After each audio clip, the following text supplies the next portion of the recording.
Lero pa Nyasa Voice Box mkulu wina akufuna kulankhulapo zimene zachitika ndithu ku nyumba ya malamulo mu mzinda wa Lilongwe kumeneko tikumva kuti yayi kunafika anyamata azikwanji amene anaphwanya magalimoto komanso kubowola matayala a magalimoto a aphungu a nyumba ya malamulo osiyanasiyana kumeneko ndikulamula kuti yayi zimenezizi ndi ndale zachimidzi, ndale za usaveji, ndale za anthu amene akudziwa kuti yayi alephera kuyendetsa dziko. Ndili limodzi pano pa Nyasa Voice Box kuti ndimve mkulu ameneyu ndipo akamaliza mutiuza maganizo anu in the comment section below pano pa Nyasa Voice Box.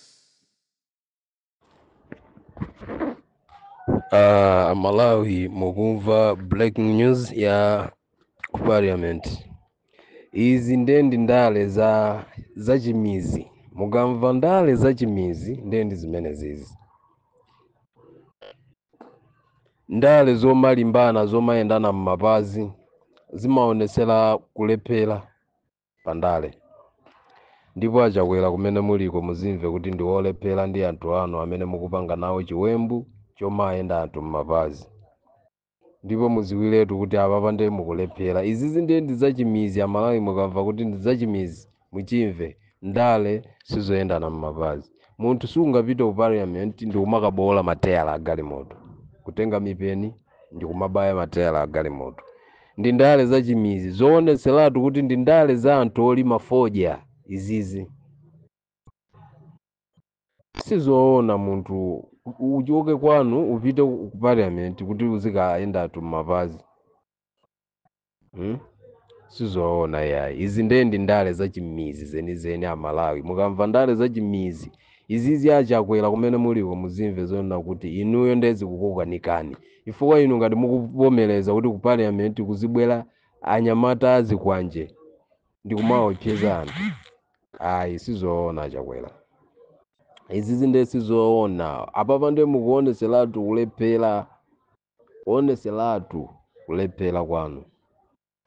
Chifukwa zonsezi gwero ndi inuyo. Sizingatheke kuti anyamata achokeko kwabwere ku parliament popanda inu zinthu zokutsutsana nazo. Koma kusonyeza kuti zinthuzo zimakusangalasani.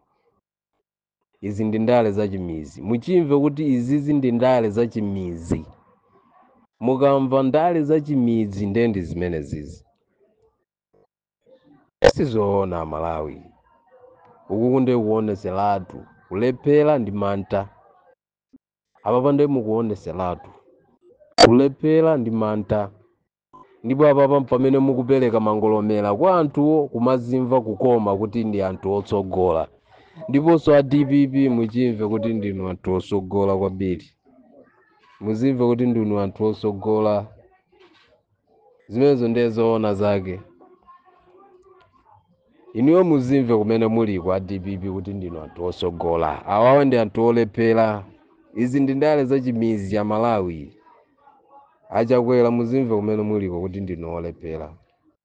Ngati mukumalimbikitsa achinyamata kumapanga mchitidwe umenewo palibe amene angakusateni. Ndikumanena kuti mukufuna achinyamata muzicheza nawo. Mucheza nawo bwanji achinyamata. Mufuna muzagulira zikwanji. Waphunzitsa uchigawenga. Achakwera sizoona. Izizi ndi ndale zachimizi. Talingalirani ndale sizimenezi yayi. Tikuziwa zonena kuti ndinu a business ogulitsa kuchipiku. Komano 5 years sizingatheke kuti mungokhala osaziwa kana kalikonse yayi.